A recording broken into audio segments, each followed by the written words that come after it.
Well, hi, friends. I know I'm a little late this week, but today is kind of a special day. Today is a palindrome. Today is May 20th, 2025, so it's kind of mirrored. And I kind of, first thing that came to my mind is, what you project, you reflect back.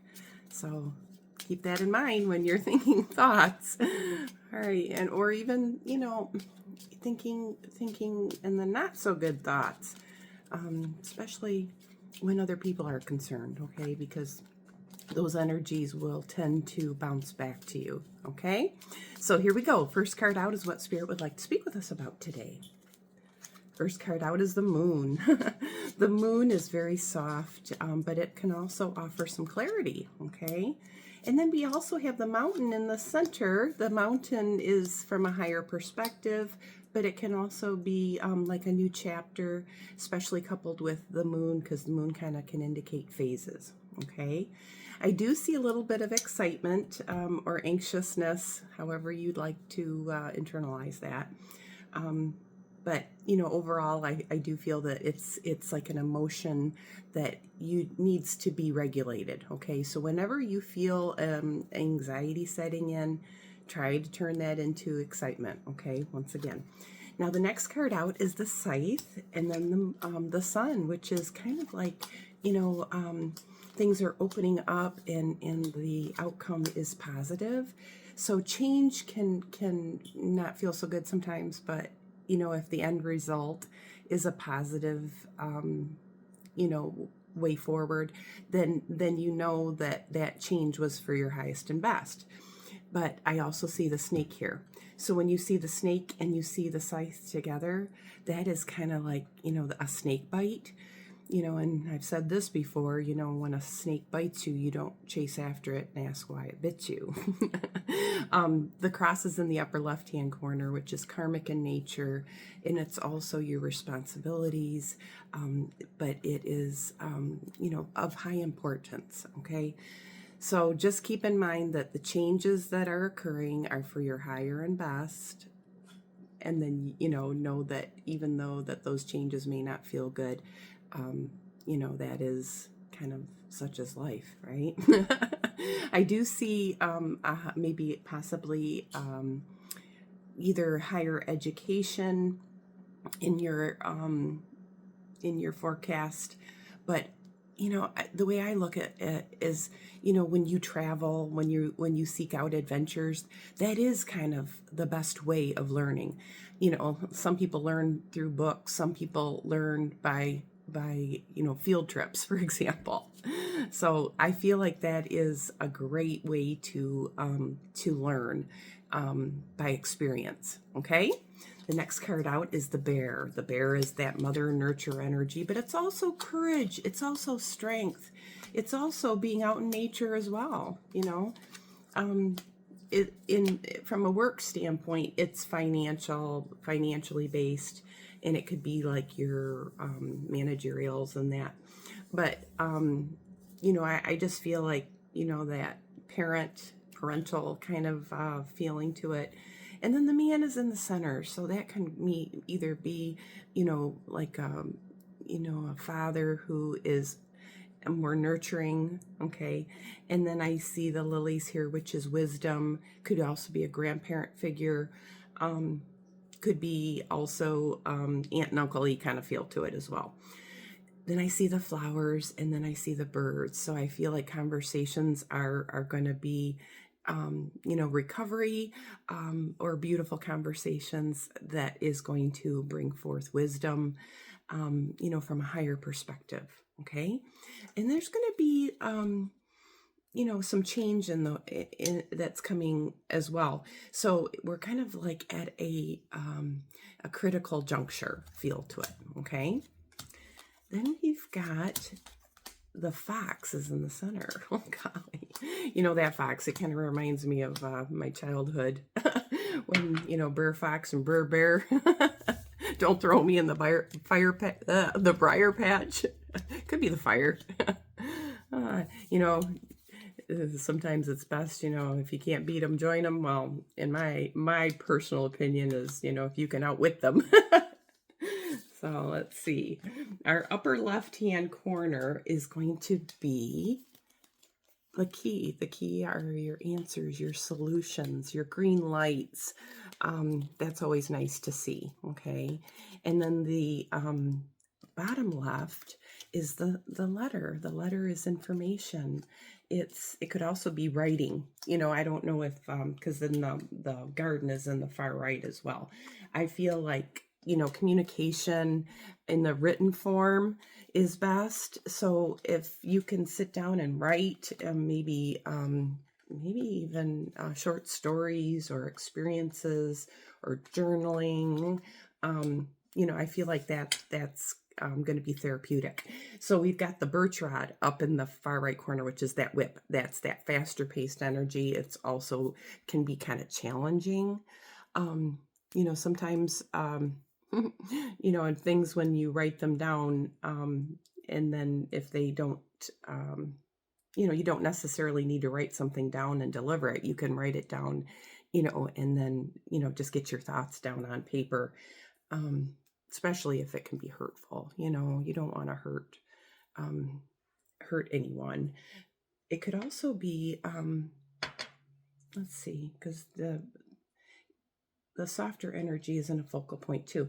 So it could be apologies. It could be, you know, a feeling of, you know, like I had said last week about essays, writing essays, you know, it makes you think about what you did, how it affected others, what you would do differently in the form of, you know, writing. You know, if you can express your thoughts on paper, sometimes you can express them a little bit better than you can, you know, off the cuff, especially if your emotions are involved. So let's see, what else do I see? Yeah, that fox, you know, that fox is in the middle next to the man. So that would be, you know, that would be that very intelligent man that has wisdom, and then the parental figure. And then I see the clouds there. So that could be, you know, a change in emotion, or it could be very painful experience when it comes to the role of having to make decisions, because, you know, it can be hard. I mean, you know, sometimes we do what's best, what we think is in the best interest, and sometimes those decisions cannot, you know, they don't feel good, but you know that you're making them, you know, if you're making them from a place of what's in the best interest, kind of like removing what doesn't serve you. But also the responsibilities, you know, sometimes those come first. So, you know, you have to take care of business, and then you can you know, move forward, handle things that are of higher importance, prioritize.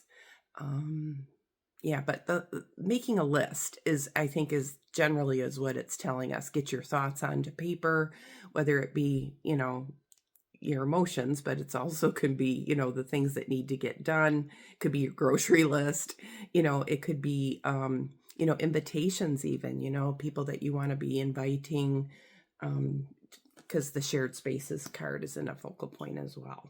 Okay. Could be too that, you know, we're going somewhere, in a different, you know, I see that we're going abroad feel to it, because I've got the mountain and the bear. That's kind of my combination of going abroad. And then I also have the ship, which the ship indicates travel. And then we've got the tower, which the tower can indicate a bigger town, or possibly, you know, official in nature. Okay. So if you can mix business with pleasure, that's always nice too. Okay. I do see a you know, a difficult decision, but I also see a breakthrough. So, you know, where relationships are concerned, or events, or it could be that you have been invited to go places on this, you know, that are going to be conflicting. So you might be getting invitations where there's supposed to be two of you, where you can be in two places at once. But if you could manage a way to, you know, do a little bit here and a little bit there, that's always nice too. And, you know, even if you knew that if you're going to be inviting and somebody can't make it, it's always nice to still feel invited. So let's see what else. I do see a key to the coffin, which is kind of like that chest feel, the key to the chest, the key to success kind of a feel, or key to the treasure. That we hold things in our in our sacred things that we hold sacred.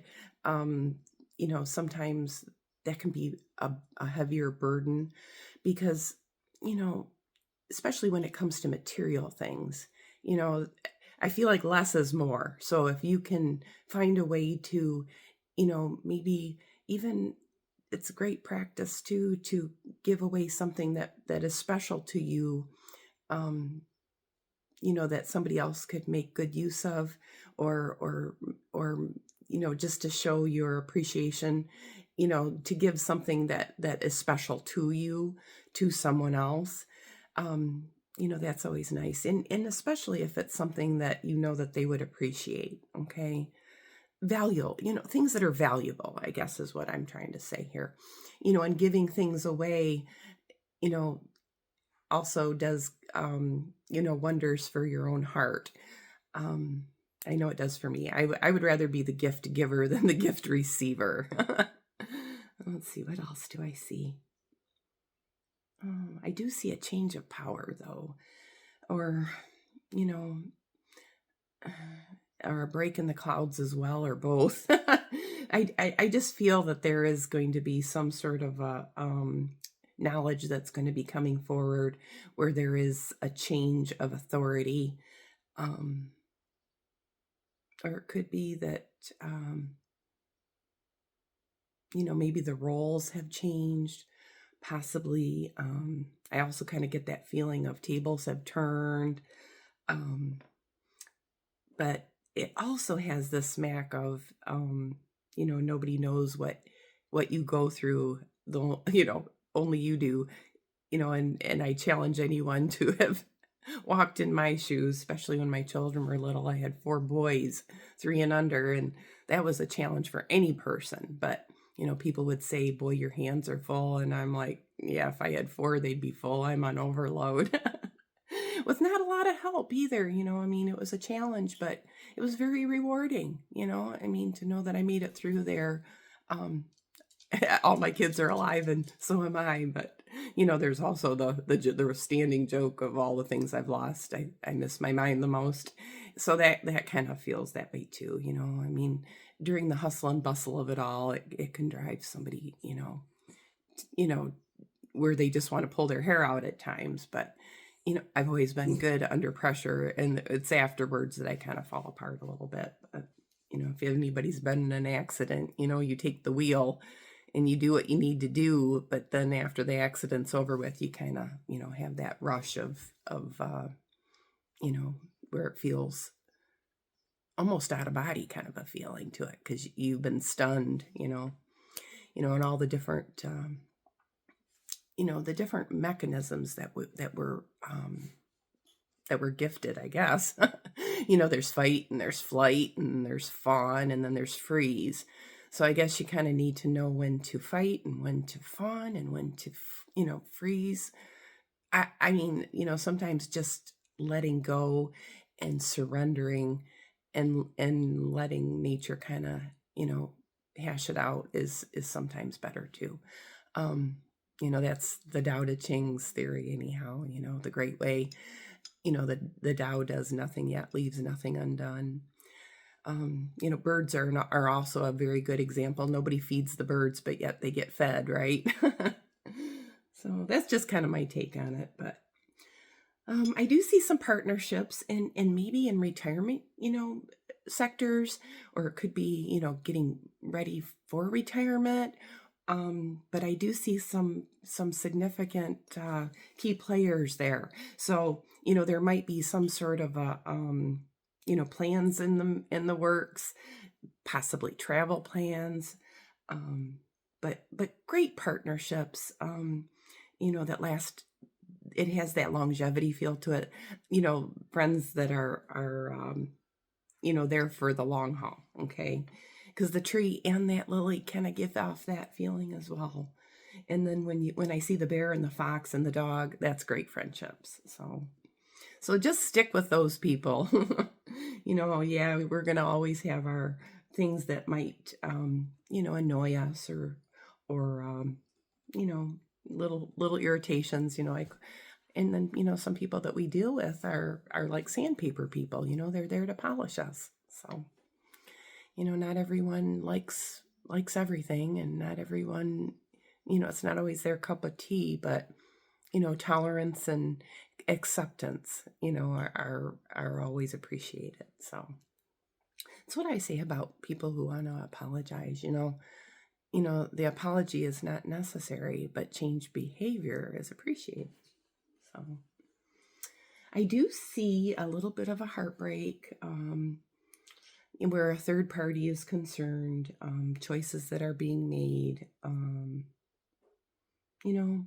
but once again, change is inevitable. Both change cards are there, and everybody kind of can go their separate directions, but in the end, we all come back, right? So I feel like everything will all work out. Yeah, there's a period of rest and transformational kinds of a feeling to it. It has a little bit of, where you're kind of lost, but you're lost in the right direction feel. Yeah. I get that also in the rest of the lineup here. Well, folks, I hope you have a great week. This weekend, hopefully the weather will be nice and sunny for us. I know today it's a little drearier, but like I said, it's that palindrome day. So reflect what, if you don't see the sunshine, be the sunshine. All right, folks, have a blessed week. Take care. Bye-bye.